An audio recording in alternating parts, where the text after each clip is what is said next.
கேரளாவைச் சேர்ந்த செவிலியர் நிமிஷா பிரியா கடந்த 2008ஆம் ஆண்டு ஏமன் நாட்டிற்கு சென்று தனியாக கிளினிக் தொடங்குவதற்காக அந்நாட்டின் சட்டப்படி உள்ளூரைச் சேர்ந்த தலால் அப்துல் மஹ்தி என்பவருடன் சேர்ந்து 2014ஆம் ஆண்டு தனியாக கிளினிக் ஒன்றை தொடங்கினார். ஆனால் அதன் பிறகு ஏற்பட்ட கருத்து வேறுபாடு காரணமாக நிமிஷா கொடுத்த புகாரின் பேரில் மஹ்தி ஏமன் நாட்டு காவல்துறையால் கைது செய்யப்பட்டார். பின்னர் சிறையில் இருந்து வெளியே வந்த பிறகு நிமிஷாவை மிரட்டியதோடு அவருடைய பாஸ்போர்ட்டை ஒப்படைக்கவும் மறுப்பு தெரிவித்து வந்துள்ளார். இதனால் செவிலியர் நிமிஷா கொடுத்த மயக்க மருந்து காரணமாக தலால் அப்தோ உயிரிழந்தார். இதனைத் தொடர்ந்து நிமிஷா கைது செய்யப்பட்ட நிலையில் 2019ஆம் ஆண்டு கொலை குற்றவாளி என தீர்ப்பளித்து மரண தண்டனை விதிக்கப்பட்டது. பின்னர் 2023ஆம் ஆண்டு நவம்பர் மாதம் ஏமன் நாட்டு உச்சநீதிமன்றமும் தண்டனையை உறுதி செய்த நிலையில் வரும் 16ஆம் தேதி, அதாவது நாளைய தினம் நிறைவேற்றப்படும் என அறிவிக்கப்பட்டிருந்தது. இந்நிலையில் நிமிஷா பிரியாவை காப்பாற்ற இந்திய அரசு பல்வேறு முயற்சிகளை எடுத்த போதிலும் அனைத்தும் தோல்வியிலேயே முடிந்ததாக நேற்றைய தினம் அரசு தரப்பில் உச்சநீதிமன்றத்தில் தெரிவிக்கப்பட்டது.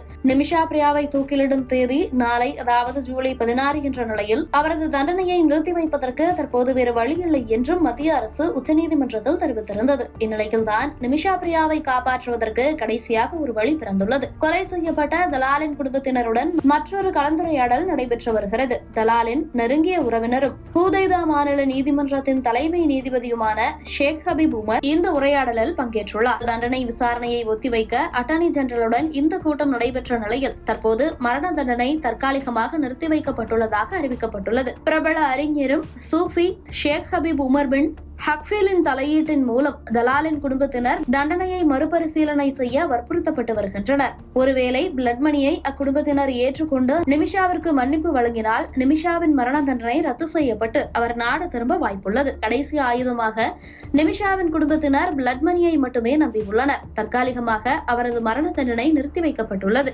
தலாலின் குடும்பத்தை சமாதானம் செய்து மரண தண்டனையிலிருந்து நிமிஷாவை காப்பாற்ற இன்னும் சில முயற்சிகளை எடுக்க கிடைத்திருக்கும் கால அவகாசமாகவே இந்த தண்டனை நிறுத்தி வைப்பு பார்க்கப்படுகிறது.